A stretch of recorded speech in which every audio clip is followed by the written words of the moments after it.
You can't say that the past couple months haven't been interesting. With a literal roller coaster of interest rates, housing crash being mentioned more times than we can count, and then recently the banks failing, that's kind of making most of us regular people kind of hang onto our pocketbooks a little bit. But how has all of this impacted the Rapid City real estate market in the past couple months?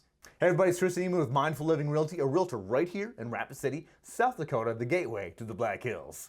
As I mentioned in my last market video, I was curious to see what the prices have done now, which really reflects kind of where things were back in December and January when things were considerably slower. And as we scroll through the 100 and some closings both in January and February, we'll see lots and lots of red, which means that's price reduction from the original price. So you are seeing prices come down a little bit. So let's get into the actual numbers, see what kind of a price decrease you can expect. Across the Black Hills MLS in the Rapid City area, including the communities around the area, the average sale price in December was about $366,000. In January, that average residential sale price went down to $361,000. So that was about a 1.69%. Not a huge decrease, but a decrease still the same. In February, however, that price did go up $500.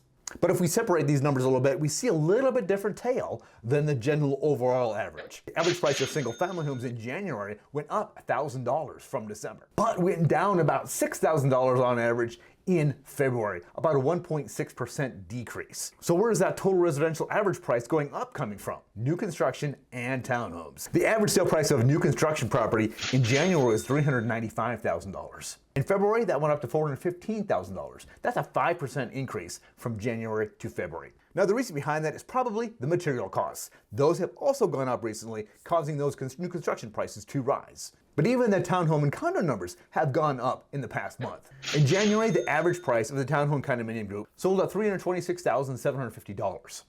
In February, that amount was up 5% to about $343,000. The average days on market also tells the story of how things are going in the Rapid City real estate.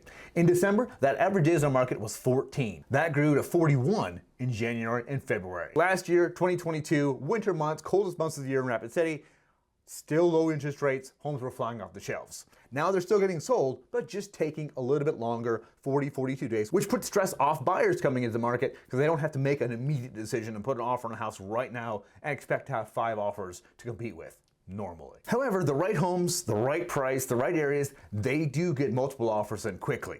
One of the agents that works with us, she put her home on the market a couple of weeks ago. It sold within a day, 5 offers, not a problem. That buyer backed out, she put it back on the market, another 5 offers sold right away. So things are still popping in the right places. I also just put an offer on a property yesterday that had been on the market for over 100 days.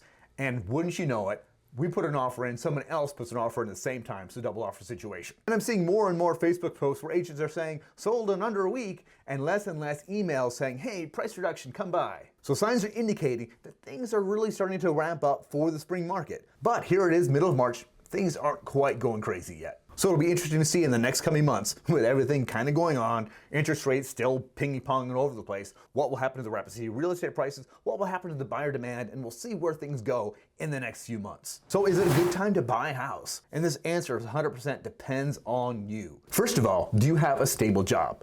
Do you feel like this job is going to ride you through a potential recession? Obviously, if you've got cash in the bank or money in investments, that's a whole different conversation. The other thing to consider is the mortgage payment. With the higher interest rates, those payments are, of course, higher than they were last year. Is that something that you can sustain through that 30-year period? Yes, interest rates should settle down and you should be able to refinance. But what if they don't?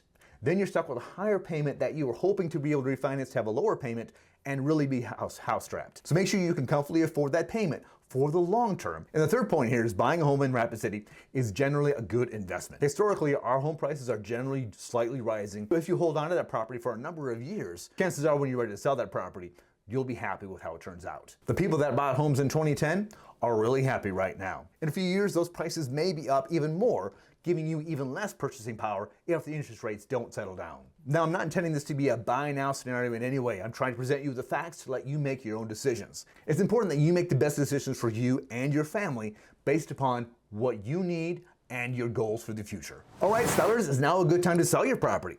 Now, first of all, If you sell your property, you got to buy somewhere. So make sure that everything that I talked about previously for the buyers is also good for you, that you can make that move, you can have the job, whatever, to wherever you're going to. So right now, there really isn't a whole lot of homes on the market inventory-wise. When I looked into our Black Hills MLS this morning and just hit active residential, there are 273 properties available right now. That's even less than a month ago. And if you look into Rapid City proper, there's only 94, whereas last month, about this time, there was closer to 110. And as I mentioned previously, we have seen some double offers. There are buyers out there looking. Springtime is usually a very busy time for real estate in Rapid City. So as the snow melts and you start seeing green grass come up and the trees starting getting green again, maybe it's a great time to put your home on the market to move on into whatever else you're going to do. But now is a great time to start working, especially on the inside of your house. Get those things done to make it look as nice as possible. Paint the walls, decluttering, packing up, doing those things to make your home look as good as possible for the sale. The homes that are really nice, they're going to sell quick. The homes that are okay may stay on the market for a little bit longer. The one that I mentioned that was on the market for over 100 days, that one needed some work. So that's going to be on the market for a little bit longer. And it may not get sold right away, and you may not get your full listing price. I ran a sold report on the properties that have sold in January and February. And you can see here that the average home sold for 95 to 96% of list value. Now, usually you would assume that the higher end homes, the above 600 to over $1 million properties, would probably have greater price reductions than, say, the $300,000 properties. And generally that's true. Here in the Pine Grove area, which is south of Rapid City along Highway 16, some of these nice houses sold for 80% of list value. But if we scroll up to Sheridan Lake Road area, these homes sold at 100% of list value. If you want your home sold as quick as possible for the most money, we got to make sure it's priced right, and you got to make sure it looks as nice as possible can. We've got a lot of drama across the world, and that probably isn't going to settle down anytime soon. And there are a lot of external factors that could cause huge issues with the Rapid City real estate market. But right now, things are looking like, as I've said to you before, that we're back to 2019. The list to sale percentage numbers, the days on market, these averages seem to look really close to where things were back in 2019. Now isn't the time to make rash decisions. I'm here to help you with those Rapid City real estate decisions. Hit me up, let me know what your thought forms are. We'll talk about your situation, where you are, and work out a plan that works best for you for the long term. Keep enjoying this roller coaster. Thanks everybody watching. Have an amazing day. Remember, love where you live.